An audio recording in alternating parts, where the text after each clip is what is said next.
To know me is to understand and appreciate football game picking greatness. It's right here. It's on your YouTube. It's me. I'm going to bask in the glory of my 11-4 record from last week, like that is some type of ridiculously spectacular, awesome damn thing. Who gives a shit? But I do. And we know that Jeff loves to brag, and Jeff has that ego that has to be satiated. Well, I'm satiating the shit out of this bitch. 11-4 last week. If I'd have picked the Eagles like I wanted to and felt like I should, maybe it would have been 12-3. Or maybe if we didn't have a freaking tie in Sunday Night Football and the team that I had picked, the Cardinals would have actually won the goddamn game. I'd have been 12-3 or 13-2. But as is so often the case with games, when there's a tie, there are no winners, only losers, and that's why, to me, soccer fucking sucks. That's right. I took my bragging about my Week 7 pick performance, like 11-4 is a perfect 15-0 or some shit, and turned that into a bash on soccer. Well, there you fucking go. So let's hope I repeat my Week 7 performance here in week number 8, although I probably did what I always do, which is when I enjoy a little bit of success, I can't help but revel in that success, and as a result, I fucking screw the pooch and shit the bed, and I'll probably finish like 6-8 this goddamn week or some crap, or however many games there are, I don't even know, 6-7, who gives a shit? You get the point. Alright, so let's talk about this week's games. I actually had Tennessee over Jacksonville on Thursday night. Again, like I talked about in the Week 7 recap, we need to find better games to put in featured primetime spots. Because that was bad, really bad football. But props to the Tennessee Titans for finding a way to get themselves to 500. Mariota looked good, and the Jaguars look like shit. Now let's see how much longer Gus Bradley is going to have a job. At this point, it can't be much longer. Let's go on to the Sunday and Monday games. So Sunday, let's start with the early afternoon action. I'll take the Bengals over the Redskins. Tom Brady is back. Gronk is healthier. Brady's going to want revenge over Rex Ryan and the Bills for the Bills beating the Brady-less Patriots in week number 4.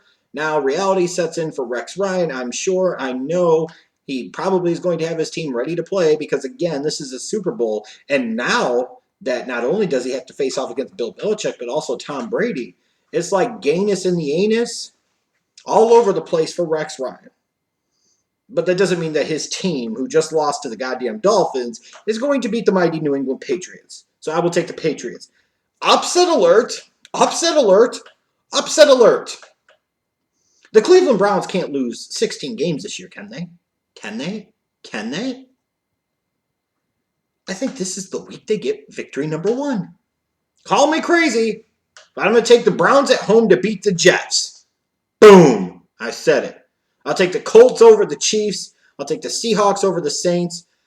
The Oakland Raiders have another road game, this time against the Buccaneers. If this game was in Oakland, I'd probably pick the Bucs, but since it's in Tampa Bay, the way the Raiders have been playing on the road, whether it's sustainable or not, we'll see. But 4-0 on the road is mighty impressive. They got a chance here against a mediocre to not very good Buccaneers team for the Raiders to go to 6-2. And I expect them to here, and that would be a hell of a start for this Raiders team. A matchup of disappointing NFC contenders, the Carolina Panthers hosting the Arizona Cardinals. You got the Panthers at 1-5 coming off of a bye week. You got the Cardinals at 3-4-1 coming off of that embarrassing Sunday night tie. What a joke and a half that fucking game was, and everything about it sucked. So who's going to win? It probably doesn't matter because we can't reasonably say at this point in time that either of these teams is a real serious contender in the NFC. And it just speaks to the piss poor quality of football, frankly, in the NFC. But I'm going to take the Panthers. And the only reason I'm taking the Panthers is they've had 2 weeks to prepare for this game. And they got to win one at some point in time, don't they? Don't they? Don't they? Shit. They don't win this week. They might as well fucking bench Cam the rest of the season for only the purpose of losing the rest of their games and getting a top 3 pick. 1-5. Woo, ugly. I'll take the Lions on the road to beat the Texans because Brock Osweiler sucks. I'll take the Broncos in the late Sunday afternoon game to beat the Chargers because they want some revenge from the loss that happened on Thursday night a couple of weeks ago.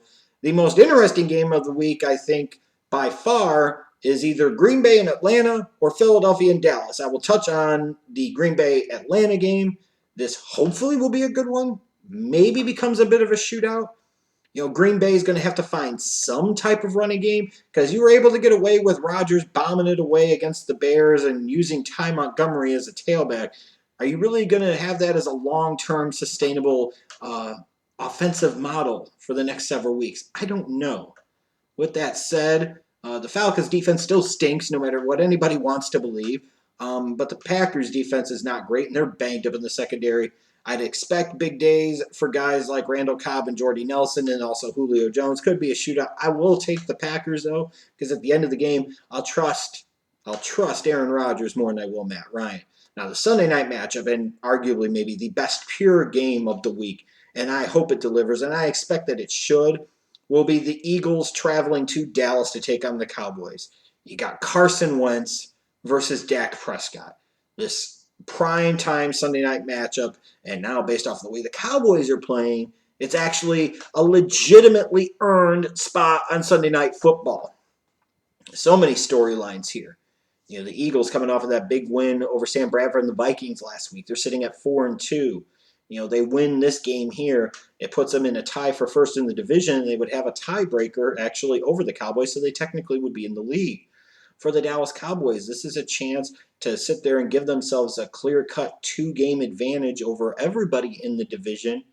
And, if Dak wins here, coming off of this bye, coming off of that victory over Green Bay 2 weeks ago, it just pushes the timetable for any potentially ridiculous Tony Romo return even further down the road. But what happens if Dak doesn't play well? This is the game that he looks like a fourth-round pick rookie. What happens if the Eagles' defense, which is really good, makes him look really bad? What happens if that Eagles' defense stuffs Ezekiel Elliott and if the burden really falls on Dak Prescott to make a ton of big plays, which is not really his forte? Maybe solid plays with the occasional big play mixed in, but how much is Dak Prescott really going to be able to shoulder the burden if the Eagles are able to contain and shut down Ezekiel Elliott? And it's a real question. On the flip side, how's that defense going to match up against Carson Wentz and that Eagles offense? Are they going to be able to get in his face and rattle him a little bit? I'm looking forward to this game. It should be really, really good. I'm going to take the Eagles here on the road because there's a part of me that almost wants to see what happens if the Cowboys do lose this game. What will Jerry Jones do? WWJD. What will Jerry do? If the Cowboys lose this game, God only knows the circus that's going to be coming about as this team heads to week number 9 and going forward the rest of the season. And even if they win, WWJD, what will Jerry do? It's still going to be a fucking circus either way. But I really, really hope that this Eagles-Dallas Cowboys game on Sunday night is really, really good. I truly hope it is. And then on Monday night, you got the Vikings going to Soldier Field to take on the Bears. The Bears suck. Cutler's back. They don't win games at home. Bradford sucks, but the Vikings defense is really good. This game would look to be another one of those repeat featured primetime games that aren't going to be very good. I'd expect the Vikings to win. If the Vikings do not win this game, then fucking shame on them. Because at this point in time, the Chicago Bears are a true blue contender for the number 1 overall pick in the 2017 NFL Draft. And to allow the Bears to beat you in this spot is unacceptable, completely unacceptable.